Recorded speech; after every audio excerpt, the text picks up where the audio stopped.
So George, little while out, but you're back in. You must be delighted to be back in, I suppose, right in the mix of it again now. Yeah, no, I'm so happy to be back in, to be honest. Being out, I think I played 3 games and then I was out for, well, a couple months or so, but obviously my head dropped initially, so I was feeling low, so I'd come into training feeling low, etc. But then I found a way to snap myself out. Like you have to basically, otherwise for yourself.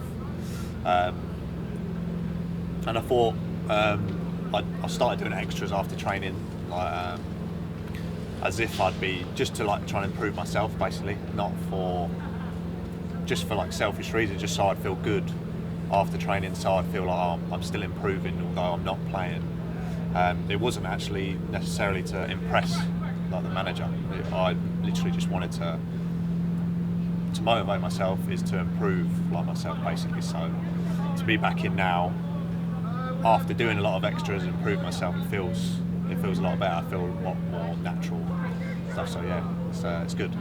How hard is it when you sort of come into training every day, knowing that come Saturday, you might not even be on the bench?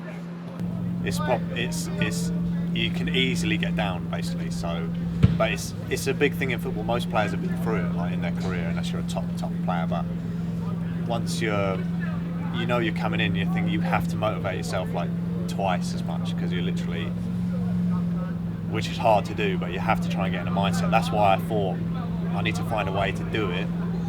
So I thought the best motivation for me personally is trying to improve myself, like not really anything else, literally just trying to be a better player, because that's how I get motivated, that's how I feel like the next day I can improve more. So basically, but yeah. But now it's easy to motivate myself, because once you get a bit of success, when you feel yourself improving, then you can just carry on, which is good. So yeah. And it was all quite sudden, wasn't it? I suppose that Friday morning, literally the last kick, Doyley got injured, and then suddenly you're in. Yeah. To be honest, Doyley went down on the Friday, and I didn't think he was going to be out. I didn't know how bad it was going to be, because he was trying to say he'll be all right. So I was thinking, okay. But then I saw him walking. I thought, okay, he's going to be struggling to play. So I was about 70%. I was starting the next day, I thought, because I didn't hear what he'd done to his ankle. I don't think he knew. But then I got stuck in the worst traffic ever. Dartford Tunnel closed, so I was an hour late to the game.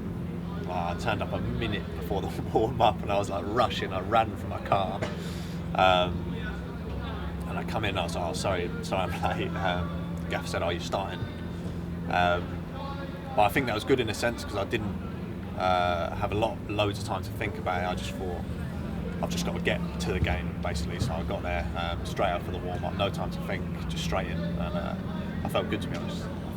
I was going to ask, was that a benefit really, the timeline from Friday and then getting stuck Saturday, that you had no time to sort of maybe worry about it or overthink it? It was just like, got to get on with it. Yeah, because I wasn't actually thinking about the game, to be honest. I was literally thinking about, I need to get to this game so I can actually be there to play if I am starting. So it was, I wasn't thinking about my performance or anything like that. I was literally just thinking, right, let's get there, basically. So yeah. Did you feel like when you started playing that you acclimatised quite quickly and you felt like you were up to speed? To be honest, I felt good going in, because I literally hadn't thought about it a lot, and I knew, which was good. The thing I felt good about was that I knew I'd done a lot of extra work like behind the scenes. So if I hadn't done that and been thrown in, I would have felt not as acclimatised. But it made me feel good that I'd done a lot more. I tried most days being the last trainer, like the last person out, just for myself to know that I've done enough that day, kind of thing. But yeah, I felt good. I felt good in the game, to be fair.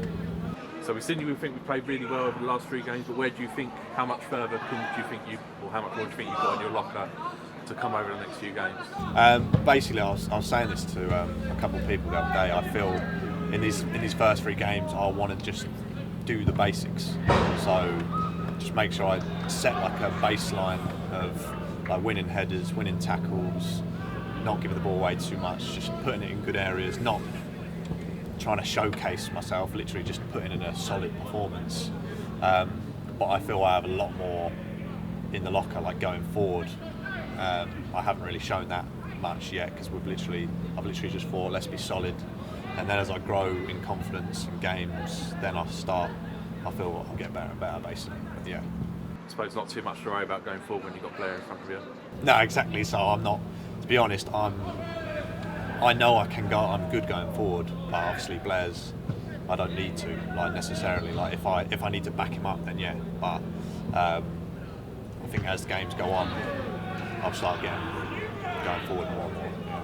So if we look back to the start of the season, obviously you started and you were in the team. Could you say, without maybe you might not want to say, but do you know what went wrong, I suppose, and what caused you to drop out? It wasn't properly made clear to me,